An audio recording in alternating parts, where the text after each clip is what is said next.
എൻ്റെ പൊന്നടാവേ, നമ്മുടെ വീടിൻ്റെ മുറ്റത്തെ മരത്തിൻ്റെ കൊമ്പങ്ങ് ഒടിഞ്ഞു കേട്ടോ. ഇതൊരു 80 വയസ്സൊക്കെ പ്രായമുള്ള മരമാണ്, അതുകൊണ്ടൊരു ഭയങ്കര വലുപ്പമാണ്. അപ്പോൾ ഇത് മുറിക്കാൻ വേണ്ടി ഞാൻ പലരെയും നോക്കിയിട്ട് ആരും വരുന്നില്ലായിരുന്നു.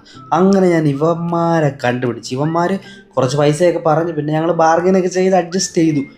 ഏതായാലും ഇവന്മാർ മേലോട്ട് കയറുന്ന കണ്ടപ്പോൾ തന്നെ ഞാൻ ഞെട്ടിപ്പോയത്. വെറുതെ ആണോ ഇവർ ഇത്രയും പൈസ വേണമെന്ന് പറഞ്ഞത്?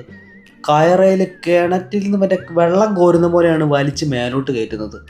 ഏതായാലും മേളിൽ ചെന്ന ഉടനെ ചേട്ടൻ ഇതാണോ നിസ്സാരം, അപ്പോഴേ മുറിച്ചിട്ടു.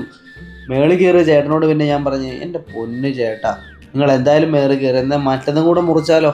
ചേട്ടനാണെങ്കിൽ എന്തായാലും ഞാൻ മേളിൽ കയറിയല്ലേ, എന്നാൽ പിന്നെ മുറിച്ചേക്കാം, ഓക്കെ താമസപ്പൊക്കെ അടിച്ച് ചേട്ടനാണെങ്കിൽ ഓക്കെ ഒക്കെ പറഞ്ഞ് വിത്തിൻ സെക്കൻഡ്സ് അണ്ണം പണി തുടങ്ങി. ഷടപടയെന്ന് മരം അങ്ങ് മുറിച്ചു. ഇതിൽ കൂടുതൽ എന്ത് വേണം? അങ്ങ് ആദ്യം ഭയങ്കര പൈസ പറിച്ചാ, മേളിൽ കയറിയിട്ടാണ് ബാർഗെയിനിങ് നടത്തി. അതുകൊണ്ട് പൈസ ഒത്തിരി ലാഭിച്ച്.